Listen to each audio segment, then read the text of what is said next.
आप सभी का स्वागत आज के इस कार्यक्रम में। हम बात कर रहे हैं कि भीतर के व्यापार का भी विस्तार होना चाहिए।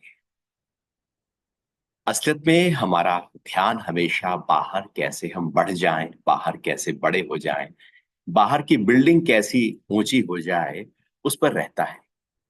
लेकिन यदि भीतर की बिल्डिंग ऊंची नहीं हो पाई, भीतर का विस्तार नहीं हो पाया, भीतर का फैलाव नहीं हो पाया, तो बाहर के फैलाव की सीमाएं रही। आप एक सीमा तक जाकर वहां पर रुक जाएंगे, उसमें चार चांद या मल्टीपल नहीं कर पाएंगे, क्योंकि उसके लिए भीतर के फैलाव की आवश्यकता होती है। जब दूध ज्यादा लेना हो तो पात्र को बड़ा करना पड़ता है। छोटे पात्र में ज्यादा दूध नहीं आता। आप पात्र हैं। आपका विस्तार आपके व्यापार का विस्तार कर देगा। और असलियत में हम केवल व्यापार के विस्तार पर लगे रहते हैं। नतीजा होता है कि मेरा अपना जो भीतर का विस्तार है वो कहीं रुक जाता है, कहीं ठहर जाता है। अध्यात्म या योग या श्रीमद् भगवत गीता या हमारे सभी वैदिक या धार्मिक ग्रंथ भीतर के विस्तार की बात कर रहे हैं, भीतर के फैलाव की बात कर रहे हैं। क्योंकि भीतर यदि फैलाव आ गया तो आप जिस भी कार्य में, जो भी कार्य आपके द्वारा किया जा रहा है, उसमें फैलाव होगा ही होगा। क्योंकि आप विस्तृत हो गए हैं। और जब भीतर से हम संकुचित होते हैं तो व्यापार तो है, लेकिन उसको हम बहुत ही विस्तार पूर्वक नहीं कर सकते। व्यापार का लक्ष्य होता क्या है? व्यापार का लक्ष्य होता है धन को कमा लेना। और धन को कमाने का लक्ष्य होता है कि धन के माध्यम से समृद्धि हो, सुख हो, संपदा हो, सोसाइटी में एक नाम हो और अपने जो स्किल्स हैं उनका विस्तार हो। ये जो लक्ष्मी है, ये लक्ष्मी केवल धन लक्ष्मी के रूप में नहीं होती। जब केवल धन लक्ष्मी के रूप में इसका विस्तार किया जाता है तो यह बहुत ही एकाकी हो जाती है। जैसे जिम में जाकर हम केवल सीधे हाथ के डंबल डंबल उठाकर बाइसेप्स ट्राइसेप्स बनाना शुरू करें और रोज यही काम करते रहे, या अपर बॉडी बना ले, तो लोअर बॉडी कमजोर रह जाएगी। तो ऐसा शरीर विकृत कहलाएगा। यदि केवल धन आ गया और बाकी लक्ष्मी, जो अष्ट लक्ष्मी है, बाकी सात लक्ष्मी हमारे जीवन का हिस्सा नहीं बन पाई, तो फिर वह जीवन विकृत हो जाएगा। यानी कि पूरी तरह से सर्वांगीण विकास नहीं हुआ है। हमने अपने जीवन का सर्वांगीण विकास नहीं किया है। जो समझदार व्यक्ति है वो यही कहेगा। इसलिए भारत की परंपरा में अष्ट लक्ष्मी की बात है। सबसे पहली लक्ष्मी आती है आदि लक्ष्मी। आदि लक्ष्मी का अर्थ ही होता है कि अपने को जानना, कि मैं ये शरीर नहीं हूं, ये नाम, ये पद, ये कीर्ति, ये जो बाहर है, ये धर्म, ये जाति, ये मैं नहीं हूं। मैं इसका जो आधार आत्म तत्व है, जो चेतना है, वो मैं। जब आप अपने आत्म भाव को, अपनी चेतना को अनुभव करने लगते हैं, यानी कि आदि ओरिजिन कहां से है, मेरा मेरा रूट क्या है, गहरे से इस जीवन की यात्रा कहां से हो रही है, ये श्वासें कहां से बह रही है, ये आंख देखने की क्रिया कहां से कर रही है। मर जाने के बाद भी आंखें तो रहती हैं, लेकिन देखने की क्रिया जहां से हो रही है, वो आदि क्या है। जीवन की इस जन्म से लेकर मृत्यु तक की पूरी यात्रा का आदि क्या है। वो जो आदि है, जब तक हम उसको नहीं अनुभव करते हैं, तब तक बाहर का विस्तार असलियत में विस्तार होते हुए विस्तार नहीं होता। क्योंकि वही चीजें हमारे ऊपर भार करने लगेंगी। ऐसा नहीं है कि धन बढ़ जाने पर हर व्यक्ति खुश हो जाएगा, सुख के साथ में जीवन को जिएगा।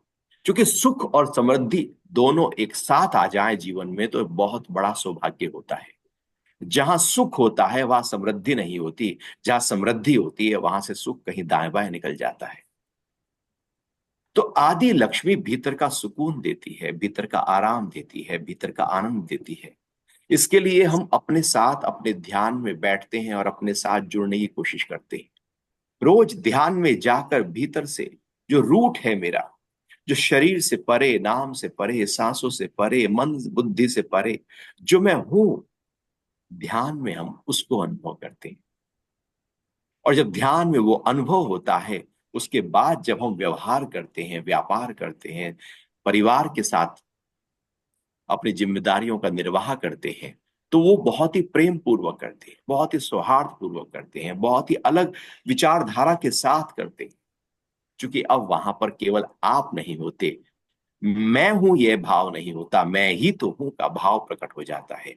एक बिस्किट विस्तार नहीं दिया ना भीतर रात से को। प्रकट ले लेता है। और जैसे जैसे आदि लक्ष्मी हमारे जीवन का हिस्सा होती चली जाती है, वैसे ही दूसरी लक्ष्मी आती है हमारे जीवन में, जिसका नाम है धन लक्ष्मी। यदि व्यापार का विस्तार करना हो, धन को बढ़ाना हो, तो पहले आदि लक्ष्मी को पकड़ना होगा, अपने रूट्स को पकड़ना होगा। धन का मतलब केवल धन आ जाना ही नहीं है, बल्कि वो धन किस तरह से आए, उसकी शुद्धता कैसे हो, उसकी पवित्रता कैसे हो, उसमें सात्विकता कैसे हो, उसमें निष्कामता है या नहीं है। क्योंकि धन को पाने के लिए जो मेरे कर्म है, वो कर्म कैसे है, वो कर्म क्या यज्ञ की तरह है? गीता में भगवान तीसरे अध्याय में यज्ञ की तरह कर्मों की बात कहते हैं। वो कहते हैं कि आप जो कर्म करते हैं, वो यज्ञ की तरह करो। जैसे यज्ञ जब हम करते हैं, हवन जब हम करते हैं, तो आहुति डालते हैं, उससे धुआं उठता है, वो धुआं औषधियों और घी से भरा हुआ होता है। और वो जो भी उसको इनहेल करता है, औषधियों से भरे हुए, उसके शारीरिक, मानसिक और आध्यात्मिक बल को वो जो यज्ञ का आहुति है वो बढ़ाती है। लेकिन आपको भी नहीं पता कि वो कौन कौन लोग उसका लाभ ले रहे हैं, कहां कहां प्रकृति में उसका लाभ जा रहा है, कौन कौन से जीवधारी प्राणी, पेड़ पौधे कहां तक लाभ ले रहे हैं, आपको ही नहीं पता होता। गीता में भगवान कहते हैं, आपके द्वारा किए गए कर्म का आपको ही ना पता हो कि कहां तक उसका विस्तार हो रहा है। इस भाव के साथ जब व्यापार करते हैं, एक भाव होता है व्यापार के लिए कि भैया मेरा विस्तार हो जाए, मेरा फैलाव हो जाए, मेरा धन बढ़ जाए, मेरी मार्केट कैप बढ़ जाए, मेरी शेयर होल्डिंग बढ़ जाए, मैं हो जाए। लेकिन अक्सर हम यही देखते हैं कि जब आप शेयर, आईपीओ व्यक्ति करता है, तो वो शेयर कौन कौन खरीद रहा है पता ही नहीं है, और वो कंपनी का विस्तार होता चला जाता है। जब आपको ही ना पता हो कि आपकी कंपनी में कहां कहां तक लोग लाभान्वित हो रहे हैं, तब उन सबके कर्म, उनके सबके जो भाग्य है, जो डेस्टिनी है, वो आपके साथ जुड़नी शुरू हो जाती है और आपका विस्तार होने लगता है।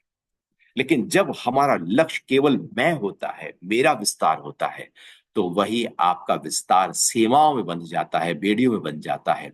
क्योंकि वहां पर केवल आपका भाग्य काम करता है, औरों का भाग्य कार्य नहीं करता। इसलिए कंपनी का विस्तार करना हो, व्यापार का विस्तार करना हो, तो लोगों को साथ जोड़ना शुरू कर दीजिए, क्योंकि उनकी डेस्टिनी भी आपके साथ जुड़नी शुरू हो गई है। धन लक्ष्मी का विस्तार के लिए यज्ञ की तरह कर्म हो, और जब कर्म हो तो फल को फोकस हर समय नहीं करना चाहिए। गीता में भगवान ने एक श्लोक बड़ा पॉपुलर महाभारत के काल में हुआ था कि धर कर्मण्येवाधिकारस्ते मा फलेषु कदाचन, कि तू कर्म कर, कर्म करने में तेरा अधिकार है, लेकिन फल में तेरा अधिकार नहीं है।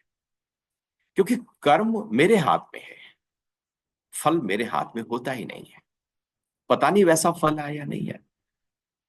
कर्म व्यक्ति के हाथ में होता है, फल प्रकृति के हाथ में होता है। अब हम फल के बारे में सोचने लगते हैं, फल को पकड़ लेते हैं।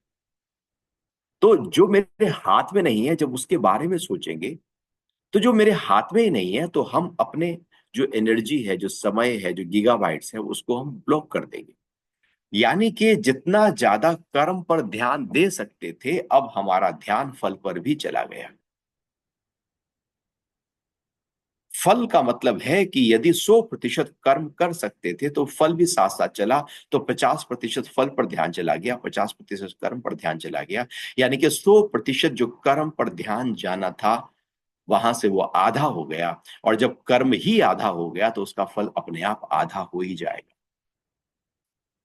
कर्म पर ध्यान देने से फल बढ़ता है, ना कि फल पर ध्यान देने से फल बढ़ता है। अक्सर हम फल पर फोकस करने लगते हैं, हमारे कर्म कमजोर पड़ जाते हैं। आप कार चलाएं, कहीं पहुंच रहे हैं, राजेश जी के घर में पहुंच रहे हैं, एड्रेस पता नहीं है, पहली बार जा रहे हैं, गूगल में एड्रेस फीड किया, अब एड्रेस फीड कर दिया, अब आप चले जा रहे हैं, आसपास जो दृश्य है, लोकेलिटी है, उसका आनंद ले रहे हैं। अब आप कार ड्राइविंग का आनंद ले रहे हैं, लक्ष्य तो फीड हो गया था, गूगल बाबा वहां पर आपको ले जाएंगे, लेकिन आप लगातार यही सोचते रहे, मैं ठीक जा रहा हूं नहीं जा रहा हूं, कब पहुंचूंगा, कैसे पहुंचूंगा, वहां जाकर क्या करूंगा, तो कार चलाने का आनंद कहीं खो गया। जो हम कर्म करते हैं, उस कर्म का आनंद होता है। कर्म ही करते हुए अपना एक फल देता है, और वो फल आनंद के रूप में हमारे सामने प्रकट होता है। लेकिन हमें लगता है कि जब फल आएगा तो मजा आएगा, तो जब फल आएगा तो मजा आएगा, फल तो बहुत थोड़े समय के लिए आएगा, कर्म लंबे समय के लिए करना पड़ता है। तो क्यों ना वो कर्म जो लंबे से समय के लिए करना पड़ता है, उसको ही हम आनंद से भरते, वही कर्म अवेयरनेस के साथ करना शुरू करते, तो कर्म ही अपने आप में फलदायी हो जाएगा। यानी कि हर दिन आपके द्वारा किया गया हर कर्म आपको आनंद देने लगेगा, ना कि उससे जो फल आएगा, उसका जो प्रॉफिट आएगा वो आनंद देगा। यदि कर्म आनंद नहीं दे रहा है तो फल भी आनंद नहीं दे सकता, और यदि देगा तो बहुत क्षणिक होगा, थोड़ी देर का होगा, आप कहेंगे बहुत अच्छा हुआ, प्रॉफिट बहुत अच्छा हुआ, फिर आप कहेंगे और आगे हो रहा। अब आनंद वो फल देगा नहीं, क्योंकि कर्म आनंद से नहीं भरा था। जैसा कर्म होता है वैसा फल होता है। गीता कहती है कि कर्म को ध्यान दो, कर्म करने पर अधिकार है, कर्म को फोकस करो, कर्म पूरी निष्ठा से करो, कर्म एकाग्रता से करो, कर्म विवेक से करो, कर्म निष्काम भाव से करो, सबकी भलाई के भाव से करो, और उस कर्म में जुड़ जाओ, और कर्म में लोगों को सहयोगी बना दो। फल को फोकस ना करो। फल जब आएगा तो आप ही नहीं सोच पाएंगे कि वो कितना विस्तार हो गया, उसका कितना बड़ा हो गया। जब हम किसी कर्म को करते हुए उसके फल के बारे में सोचते हैं तो छोटा सोचते हैं कि इतना फल मिल जाएगा। अब प्रकृति उससे ज्यादा फल आपको दे नहीं सकती, क्योंकि हमने अपने दायरे को सीमाओं में बांध दिया है। यदि आप अपने कर्म को फोकस करें तो प्रकृति के हाथ में है, वो कितना भी फल बड़ा कर सकती है, वो फल बड़े से बड़ा हो जाएगा। लेकिन यदि फल को फोकस किया तो फल कभी बड़ा नहीं होगा। जो चूंकि संकल्पमय सृष्टि है, जैसा संकल्प करते हैं वैसा ही फल प्रकट होता है। और यदि प्रकृति के हाथ में यज्ञ की तरह कर्म कर दिया तो दूर दूर तक उसका लाभ होना शुरू हो जाएगा। तो हमारी कोशिश कर्म पर हो, और कर्म को पूरी तरह से जी जाने की हो, ना कि फल की हो। और जब आप कर्म कर रहे हैं तो जरूर आपके जीवन में निष्काम कर्म भी हो, केवल सकाम कर्म ही ना हो, निष्काम भी हो। यदि निष्काम कर्म जीवन का हिस्सा नहीं बना तो वो कोई भी फल, कितना भी धन, आपको कभी भी आराम में आने नहीं देगा। अब यहां पर हम सब इकट्ठा हैं, ये एक फोरम है, इस फोरम का लक्ष्य क्या है? एक निष्काम है कि सब लोग इकट्ठा होकर एक परिवार बने, और परिवार के हर सदस्य तक जो भी बेस्ट हो सकता है वो पहुंचाया जाए।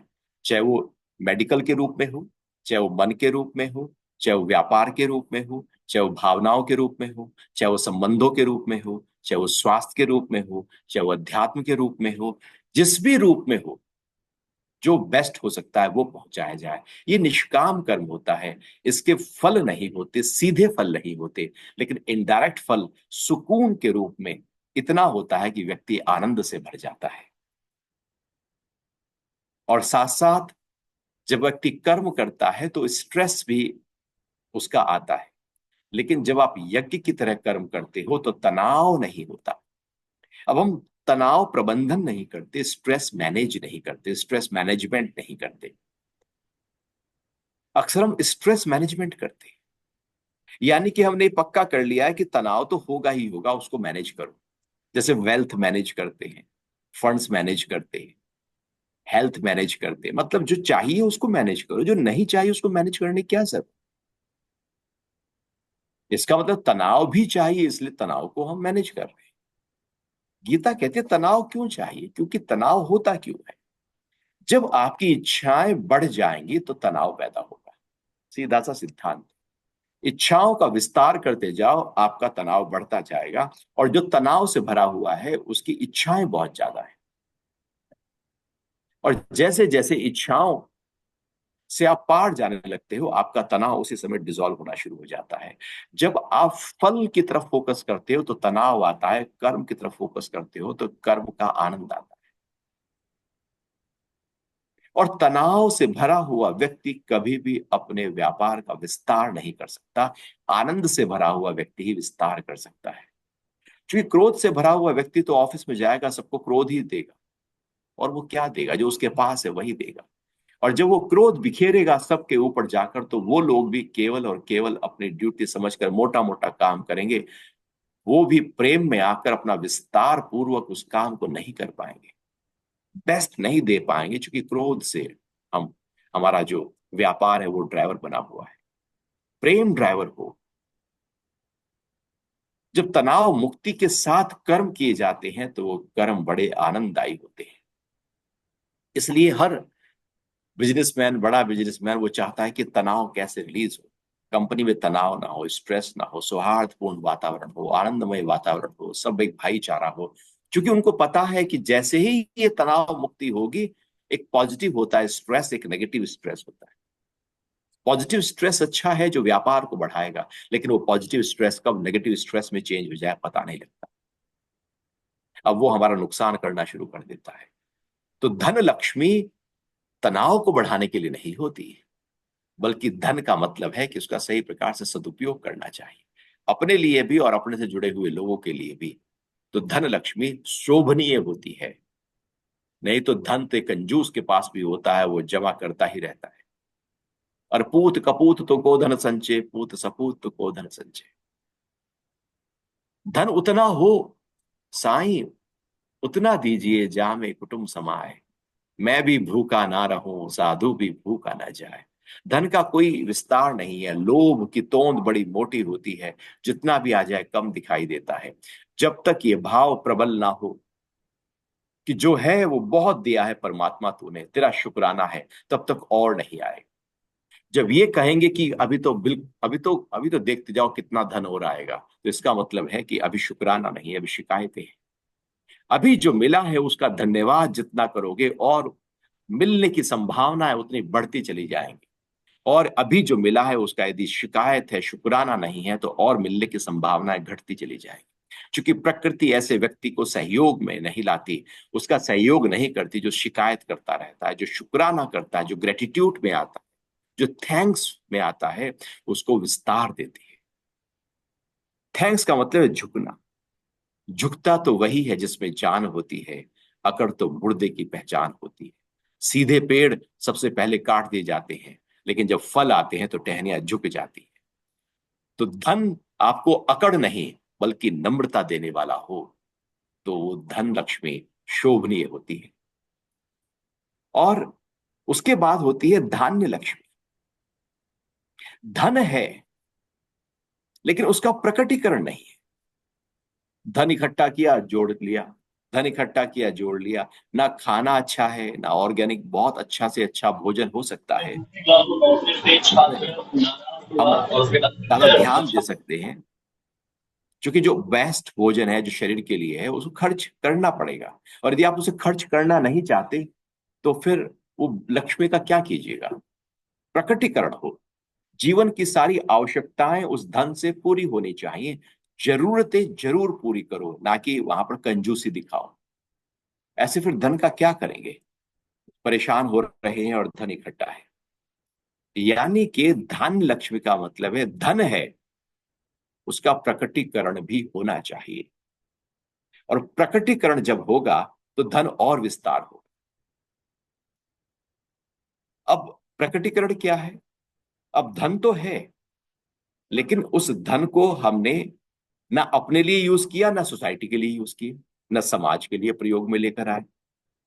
तो धन ना आपका रहा ना समाज के लिए रहा, तो उसका विस्तार कैसे हो? और इसी धान्य लक्ष्मी से भारत में दान की परंपरा शुरू हुई, दशांश दान की परंपरा शुरू हुई, कि जो आपके पास है उसमें से एक भाग आप दान करें, और दान करें जिससे सोसाइटी में उसका कोई सदुपयोग हो, और उनकी सद्दुआएं, उनकी जो शुभाशीष है वो आपके धन को और बढ़ा देगी। क्योंकि अब बहुत सारे लोगों का जो डेस्टिनी है, जो शुभ आशीष है, वो आपके साथ जुड़नी शुरू हो गई है। इसलिए अक्सर दान की परंपरा, अब आज तो कंपनी, गवर्नमेंट भी सीएसआर कहती है, जो दान की परंपरा है वो सोसाइटी का निर्माण करती है। केवल केवल कुछ लोगों तक धन इकट्ठा हो जाए और पूरी सोसाइटी गरीब हो जाए, वो भारत की परंपरा कभी रही नहीं है। समान रूप से सब में धान्य हो। और फिर कह रहे हैं, धान्य लक्ष्मी के बाद हमारे जीवन में गज लक्ष्मी होनी चाहिए। एक ग्रेविटी हो व्यक्तित्व में, छिचोरापन ना हो, एक ठहराव हो भीतर, मन में ठहराव हो।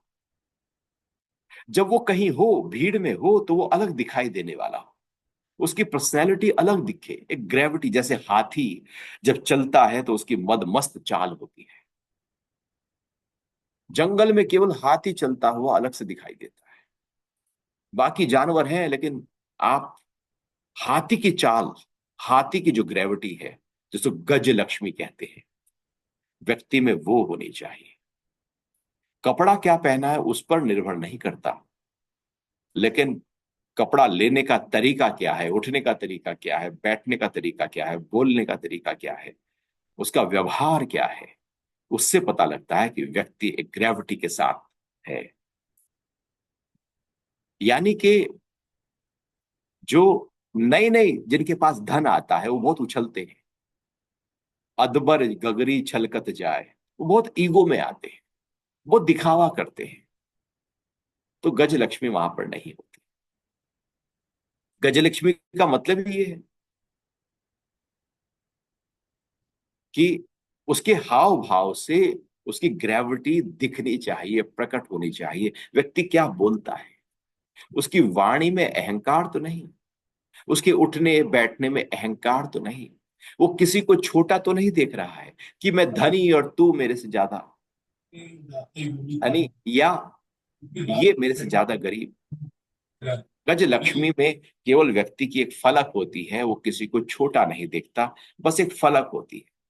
तो जब धन व्यक्ति के पास बढ़े तो उसकी फलक भी वैसी होनी चाहिए। यानी कि धन का विस्तार हो जाए तो आदि लक्ष्मी का विस्तार करो, धान्य का विस्तार करो, उस पे काम करो, गज लक्ष्मी पे काम करो, अपनी ग्रेविटी पर काम करो। यदि धन आ गया है और यदि ग्रेविटी पे काम नहीं कर रहे हैं तो फिर अधूरी बात हो रही है।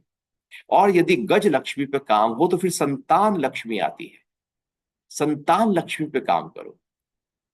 कई बार ये होता है कि हम धन कमाने में इतने व्यस्त हो जाते हैं कि संतान का पता ही नहीं है, बच्चों का पता ही नहीं है, उन पे ध्यान ही नहीं है, उनको संस्कार ही नहीं दे रहे हैं, वो बिगड़ती जा रही हैं। उनको केवल धन दे रहे हैं, संस्कार नहीं दे रहे हैं। तो धन संस्कार के बिना जब दिया जाता है तो वो धन से बच्चे गलत काम ही करेंगे। इसलिए आज सोसाइटी में व्यसन बढ़ते जा रहे हैं, ड्रग्स बढ़ता जा रहा है, शराब बढ़ता जा रहा है। क्यों बढ़ता जा रहा है? और वो सब अमीर परिवारों के बच्चे ही ये सब कर रहे होते हैं, और वही फिर गरीब परिवारों के बच्चों को बिगाड़ देते हैं। क्योंकि धन तो आया, धन मिल भी गया, माँ बाप के पास धन ही था, उन्होंने धन ही दे दिया। उन्हें लगा धन देकर बच्चे चलो हमसे थोड़ा शांत रहेंगे, हल्के रहेंगे, लेकिन वो बच्चों को बिगाड़ देगा। अष्टलक्ष्मी कहती है संतान लक्ष्मी, यानी कि धन पर जितना ध्यान दे रहे हो उतना ही संतान पर भी ध्यान दो, क्योंकि वो भी एक लक्ष्मी की तरह है। क्योंकि पूत कपूत तो कोधन संचय जोड़ रहे हो आप, वो संतान यदि बिगड़ गई तो सब तहस नहस कर देगी, अगली पीढ़ी में सब स्वाहा हो जाएगा। और संतान को यदि ध्यान दे दिया, उनको संस्कार दे दिए, तो आपके व्यापार का विस्तार होता चला जाएगा। इसलिए आप देखना बहुत सारे घरानों में जो फैमिली बिजनेसेस होते हैं, आने वाली संतानें बहुत उसमें चार चांद लगा देती हैं, लेकिन कुछ ऐसे भी होते हैं जो पूरी तरह से डुबो देती हैं। तो कहीं पर आगे हो जाता है, कहीं नीचे हो जाता है। जो संतानों पर ध्यान देते हैं, संतान लक्ष्मी के रूप में ध्यान देते हैं, तो वो उनकी संतानें उसका विस्तार करती हैं। और संतान लक्ष्मी का मतलब केवल जो हमारी बायोलॉजिकल फैमिली है वही संतान नहीं है, बल्कि गुरु मुख से जो शिष्य है वो भी संतान ही होते हैं। गुरु के जो शिष्य हैं वो उनके संतान ही होते हैं। वो उन पर भी ध्यान दे। यानी कि हर व्यक्ति के ऊपर एक गुरु ऋण होता है। माता पिता का ऋण होता है, समाज का ऋण होता है, गुरु का ऋण होता है। वो जो गुरु का ऋण है वो कैसे उतरे? जो शिक्षा गुरु से ली है, वो शिक्षा जब आगे देते हैं तो वो ऋण उतरता है। अब आप उससे ऊऋण हो जाते हैं। तो जो भी आपके पास स्किल्स हैं, चाहे वो बिजनेस स्किल्स हो, यदि आपको लगता है कि आपके बच्चे आपसे नहीं सीख रहे हैं, तो आप किसी और के बच्चों को सिखाएं, औरों को सिखाएं। जिस तरह से व्यापार का विस्तार आपने किया है, जिस टेक्निक से किया है, वो टेक्निक औरों को भी दे। तो वह आपकी संतान लक्ष्मी हो गई।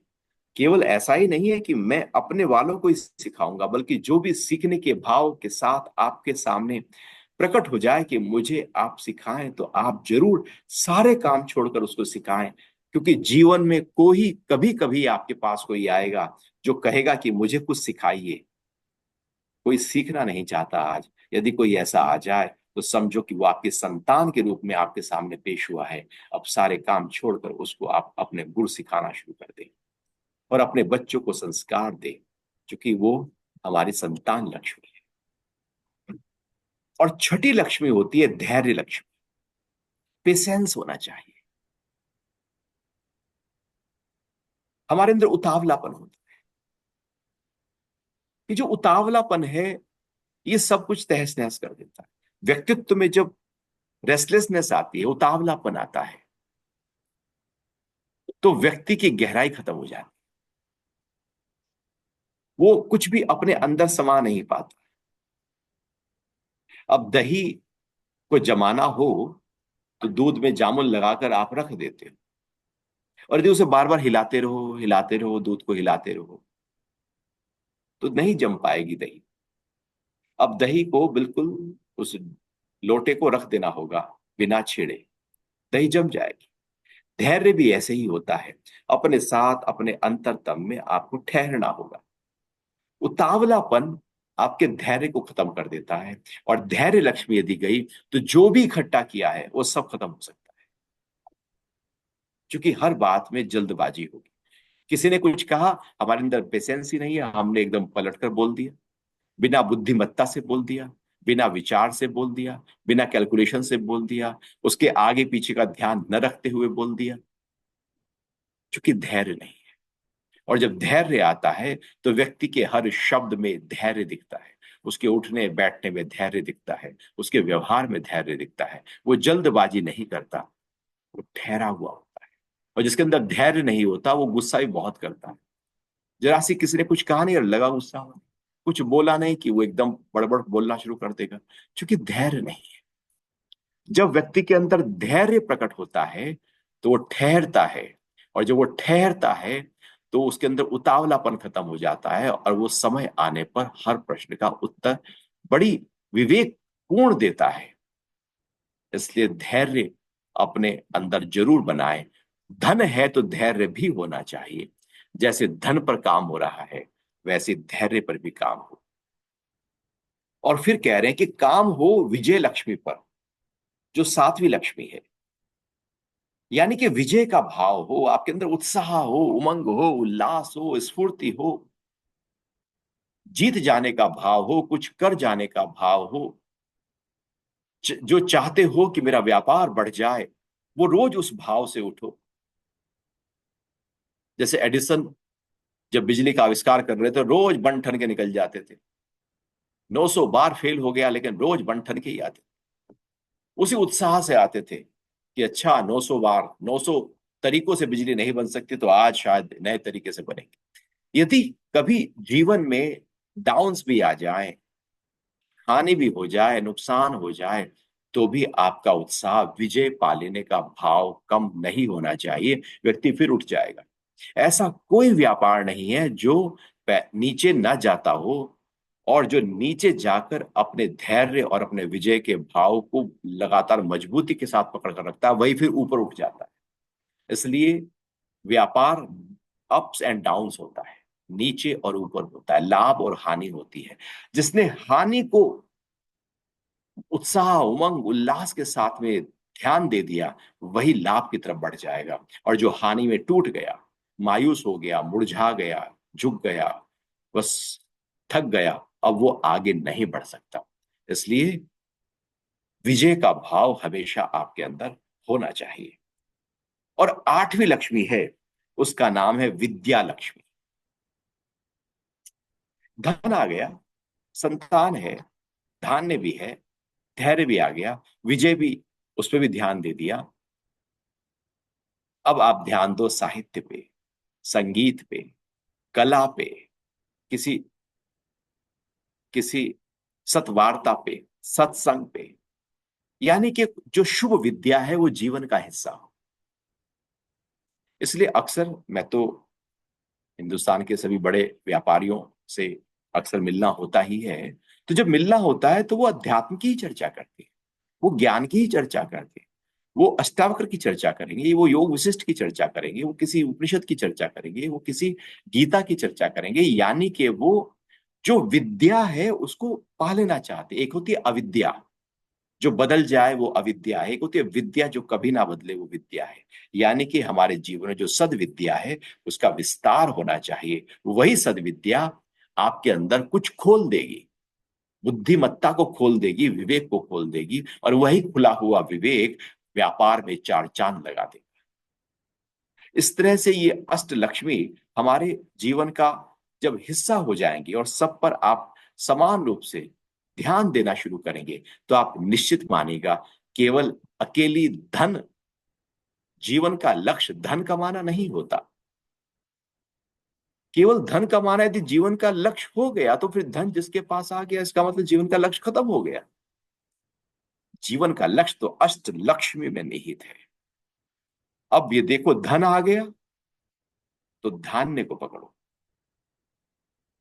धान्य भी आ गया तो धैर्य को पकड़ो, संतान पर ध्यान, विद्या पर ध्यान, विजय पर ध्यान दो, आदि पर ध्यान, सब पर ध्यान दो। जैसे शरीर को जब स्नान देते हैं तो सभी अंगों का स्नान देते हैं, ना कि केवल मुंह धोकर आ जाते हैं कि दिखता तो मुंह है, बाकी शरीर को क्यों धोए। नहीं। जैसे दिखता तो धन है, बाकी सात लक्ष्मी को क्यों ध्यान दे। नहीं। सबको समान रूप से जो ध्यान देते हैं, तो जहां भी बदबू है शरीर की वो निकल जाती है, जहां भी व्यक्तित्व में कमी है वो दूर होने लगती है। ऐसे करके आप अपने भीतर के व्यापार को बड़ा कर लेंगे, और जब भीतर का व्यापार बड़ा होगा तो बाहर का व्यापार तो जितना भी है उसमें ही आप आनंद का अनुभव करेंगे। और जब आनंद का अनुभव करेंगे तो जितना भी व्यापार है उसमें और चार चांद लगना शुरू हो ही जाएगा। अभी आप लोगों का कोई भाव उठ रहा हो तो उस पर बात कर सकते हैं। गुरुदेव, कमाल का आपने सेशन दिया है। और ये जितनी बार भी सुनते हैं, हर बार कोई नई बात उसमें से निकल के आती है। मैं एक निवेदन के साथ आपसे प्रार्थना करना चाहता हूं कि एक बार, कुछ मित्र बहुत विलंब से जुड़े हैं, आप एक बार इस पूरे सेशन की छोटी सी समरी एक बार रिपीट कर दें, एक एक लाइन में, एक एक लक्ष्मी को, तो बड़ी कृपा हो जाएगी आप। क्योंकि ये जो सेशन आपने बोला है आज, ये जीवन में अत्यंत जरूरी है। मैं तो खुद देख रहा था कि मैं कहाँ कहाँ मिस कर रहा हूँ, कौन कौन सी लक्ष्मी है जो कि मेरे जीवन में आनी चाहिए। तो ये एक तरह से एनालिसिस भी आपने दे दिया है कि अष्टलक्ष्मी में से कितने मेरे जीवन में हैं, कितनी नहीं है। एक बार, जैसे सबको एक बार अपना अपना एनालिसिस करने का मौका मिलेगा, तो एक बार आप रिपीट करेंगे तो बहुत अच्छा हो जाएगा। तो अष्ट लक्ष्मी की बात हम कर रहे हैं। अक्सर व्यापार केवल धन लक्ष्मी को ध्यान में रखते हुए होता है। लेकिन हमारे शास्त्र कहते हैं केवल धन लक्ष्मी नहीं, अष्ट लक्ष्मी हो। सबसे पहली लक्ष्मी है आदि लक्ष्मी। आदि लक्ष्मी का मतलब है कि आप, मैं कौन हूं, ये शरीर हूं, ये नाम हूं, ये पद हूं, ये कीर्ति हूं, ये परिवार हूं, ये संबंध हूं, मैं कौन हूं, इसकी तरफ आपका ध्यान होना चाहिए कि मैं आत्मा हूं और जुड़ा मैं मूल रूप से आत्मा हूं और ईश्वर का ही अंश हूं। जब ये भाव आपके अंदर होगा और रोज उठते बैठते, खाते पीते सोते जागते, हर श्वास लेते हुए ये पक्का ना हो कि ये नाम रूप मैं हूं, बल्कि मैं आत्म तत्व हूं, ये आदि लक्ष्मी है। दूसरी है धन लक्ष्मी। यानी कि जब आदि लक्ष्मी का विस्तार होता है, भीतर का विस्तार होता है, तो बाहर जो भी आप काम कर रहे हैं उसी भाव से करेंगे। तो आपके अंदर धन लक्ष्मी हो, यानी कि व्यापार का विस्तार, और व्यापार का विस्तार संतोष के साथ हो। जब आए संतोष धन, सब धन धूरी समान। धन असंतोष का कारण ना बन जाए, रेट रेस ना बन जाए, और की दौड़ ना बन जाए, बल्कि ठहराव हो। और वो धन जब आप कमाए तो यज्ञ की तरह कर्म हो, यानी कि सबकी भलाई का भाव आपके अंदर हो, उसमें निष्काम आपके अंदर होना चाहिए। यानी कि आपके व्यापार से बहुत दूर दूर तक के लाभ, लोग जो है वो लाभान्वित हो रहे हो, केवल आप ही लाभान्वित हो, ऐसा मन में भाव नहीं होना चाहिए। यदि मैं ही लाभान्वित हूं तो फिर व्यापार को आपने सीमा में बांध दिया। यदि कोई बड़ा व्यापारी कहे बस मेरा ही लाभ हो, तो फिर वो अपनी कंपनी में लोग नहीं रखेगा। और जब बहुत, जिस कंपनी में ज्यादा लोग होते हैं सबकी डेस्टिनी जुड़ जाती है, और जब बहुत लोगों की डेस्टिनी जुड़ती है तो उस कंपनी का विस्तार होना शुरू हो जाता है। तो धन लक्ष्मी में ध्यान रखना है कि हमारे जो कर्म है उस पर ध्यान दे, ना कि फल पर ध्यान दे। कर्मण्यवाधिकारस्ते मां फलेषु कदाचने। और स्ट्रेस के साथ नहीं, रिलैक्स होकर आप अपने व्यापार को आगे लेकर चले। और जब धन लक्ष्मी आ जाए तो धन लक्ष्मी उसका प्रकटीकरण करो। यानी कि अपने भोजन पर ध्यान दो, व्यायाम पर ध्यान दो, मेडिकल पर ध्यान दो, ट्रीटमेंट पर ध्यान दो। सब कुछ, कपड़े अच्छे हो, सब कुछ बेस्ट हो, जो भी हो सकता है उस धन का प्रयोग कीजिएगा। नहीं तो आपका लिए वो धन आपने कमाया, लेकिन वो पता नहीं क्या करेंगे बच्चे, समझ नहीं आएगा आपको। तो आपने कमाया है उसका प्रकट अच्छी तरह से करो, दिखावा नहीं करना, लेकिन आवश्यकताओं की पूरी सबकी करनी है। और धान्य लक्ष्मी में दान का भाव होना चाहिए। मतलब दशांश या जो भी इच्छा हो वो सब आप देने का भाव हो। जब देने का भाव प्रकट होता है तो और प्रकृति आपको झोलियां भर देती है। और यदि देने खाली नहीं हुए तो और आएगा कैसे? पेट साफ नहीं हुआ तो और खाएंगे कैसे? निकले तो खाएं, सांस निकले ही नहीं तो लेंगे कैसे? यदि लेते ही रहो और निकालो नहीं तो बात नहीं बनी। इसलिए दान जब होता है तो झोलियां बड़ी होने लगती हैं और भरना शुरू हो जाता है। और चौथी है गज लक्ष्मी। यानी कि आपकी व्यक्तित्व में एक छिछोरापन नहीं होना चाहिए, ग्रेविटी होनी चाहिए। दिखना चाहिए कि ये खानदानी रईस है। वो एक शेर आता है ना, जो खानदानी रईस हैं, मिजाज रखते हैं नर्म अपना, तुम्हारा लहजा बता रहा है तुम्हारी दौलत दौलत नहीं नहीं नहीं है। नहीं है जी जी। तो गज लक्ष्मी का मतलब है ग्रेविटी होनी चाहिए व्यक्तित्व में। यदि नहीं है तो उस पर ध्यान दो। फिर संतान पर ध्यान दो।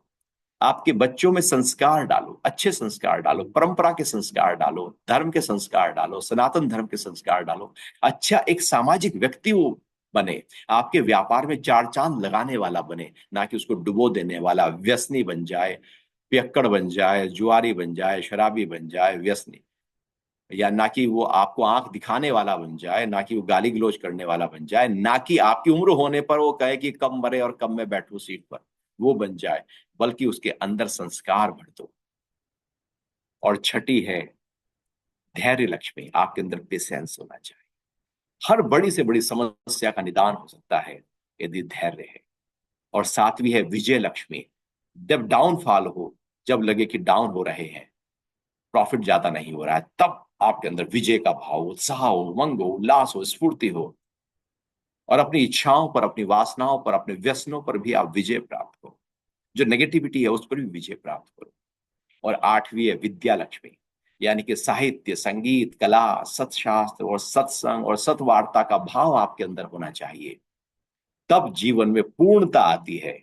अन्यथा अधूरे अधूरे हम जीवन को जी जाते हैं, पूर्णता नहीं आती। ये ऐसे ही है कि कोई दिल्ली घूमने आए बाहर से व्यक्ति, और वो शाहदरा की गलियों में बिल्कुल घूम के, वहां छोटी गलियां और बिल्कुल कूड़ा वूड़ा पड़ा हुआ, उसको घूम के चला जाए और कहे मैं दिल्ली घूम आया।